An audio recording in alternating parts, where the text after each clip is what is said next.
কোটা সংস্কার আন্দোলনের ইস্যুতে সারা দেশের বিশ্ববিদ্যালয়গুলো এখন উত্তাল। আর এই আন্দোলনে সাধারণ শিক্ষার্থীদের ওপর হামলা চালিয়েছে ছাত্রলীগ। এই ঘটনায় নিন্দার ঝড় বইছে সোশ্যাল মিডিয়ায়। হামলাকারীদের শাস্তি সহ শিক্ষার্থীদের নিরাপত্তার দাবি জানিয়েছেন বিভিন্ন শ্রেণী পেশার মানুষ। এই ইস্যুটি নিয়ে এবার মুখ খুলেছেন তারকারা। পরিমণি, সালমান মুক্তাদির, মিষ্টি জান্নাত সহ মন্তব্য করেছেন আরও অনেকেই। কিন্তু কি বললেন তারা, এ বিষয়ে বিস্তারিত থাকছে প্রতিবেদনের সাথে আছে আমি মেহেদি হাসান। চিত্রনায়িকা পরিমণি তার ফেসবুক হ্যান্ডেলে এক ছাত্রীর উপর হামলার ছবি প্রকাশ করে লিখেছেন, নারীর প্রতি সহিংসতায় আপনার জবান বন্ধ থাকলে আপনি মুনাফিক। অভিনেত্রী রুনা খান হামলার শিকার ভীত এক ছাত্রীর ছবি প্রকাশ করে হৃদয় ভাঙা ইমোজি দিয়ে নিজের প্রতিক্রিয়া জানিয়েছেন। অভিনেতা ও অভিনয় শিল্পী সংঘের সাধারণ সম্পাদক রওনক হাসান মনে করেন, কোটার সংস্কার হতেই পারে। বীর মুক্তিযোদ্ধা ও তাদের সন্তানদের জন্য কোটা এমনিতেই 2-4 বছর পর অকার্যকর হয়ে যাবে। রাষ্ট্রের পক্ষ থেকে সম্মানসূচক একটি ন্যূনতম কোটা থাকা উচিত। রওনক আরও লিখেছেন, সম্মানসূচক একটি ন্যূনতম কোটা থাকা উচিত, কিন্তু হাজারো সাধারণ শিক্ষার্থীদের এই আন্দোলনকে সুকৌশলে যেদিকে প্রবাহিত করা হলো তা দেখে এটাই স্পষ্ট এর মাস্টার মাইন্ড কারা। দেয়ালের দেশ সিনেমার পরিচালক মিশুক মনি ফেসবুকে লিখেছেন, এই সব দৃশ্য শহরে হু হু করে হাহাকার নামায়। মুক্তিযোদ্ধার বিরোধিতা করা আর মুক্তিযুদ্ধ কোটার বিরোধিতা করা এক নয়।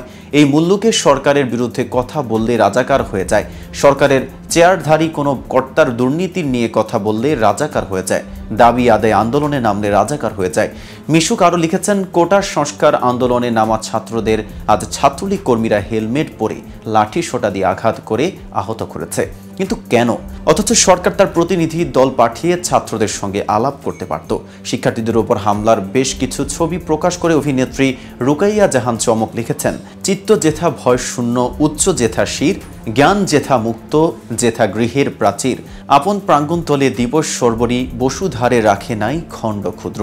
মহানগর খ্যাত নির্মাতা আশফাক নিপুণ 3 শব্দের এক স্ট্যাটাস দিয়েছেন, বলেছেন, ছাত্রদের পাশে দাঁড়ান। এই স্ট্যাটাসে কমেন্টে কোটা আন্দোলনকারী ছাত্রদের উপর হামলার একটি ভিডিও লিঙ্ক শেয়ার করেছেন তিনি। দেশের আলোচিত ইউটিউবার ও অভিনেতা সালমান মুক্তাদির হামলায় আক্রান্ত শিক্ষার্থীদের পাশে দাঁড়ানোর ঘোষণা দিয়েছেন। তিনি ফেসবুকে লিখেছেন, এমন কোনো ছাত্র আছেন যিনি হামলার শিকার হয়েছেন বা হলে ঢুকতে পারছেন না? আমি আপনাদের দায়িত্ব নিব। যদিও লাখ লাখ মেসেজ বা পোস্টের মাঝে তোমাদের ফিল্টার করা আমার পক্ষে অসম্ভব। তাই যদি তোমাদের কোনো বন্ধু থাকে আমার বন্ধু তালিকাতে, তাহলে তাদের মাধ্যমে আমার সঙ্গে যোগাযোগ করো। আমি দুঃখিত, এটাই সর্বোচ্চ হয়তো এখন করতে পারতাম। যদি তোমাদের কোনো থাকার জায়গার প্রয়োজন হয় বা চিকিৎসা সেবার প্রয়োজন হয়, আমি আছি। মাত্রই কিছু ভিডিও দেখলাম যেখানে কিছু ছাত্র তাদের হলে প্রবেশ করতে পারছে না। সময়ের আরেক আলোচিত অভিনেত্রী মিষ্টি জান্নাত লিখেছেন, আপনি উচ্চতর ডিগ্রি অর্জন করেছেন, কিন্তু উচ্চ কণ্ঠে অন্যায়কে অন্যায় এবং ন্যায়কে ন্যায় বলার সাহস নেই, তাহলে আপনি একটা আবর্জনা, রাজাকার। তো ভিউয়ার্স, ভিডিওটি সম্পর্কে আপনাদের কোনো মতামত থাকলে কমেন্টস করে জানাতে পারেন। সাথে নিয়মিত শোবিজ আপডেট পেতে কেটিভি শোবিজের সাথেই রাখুন।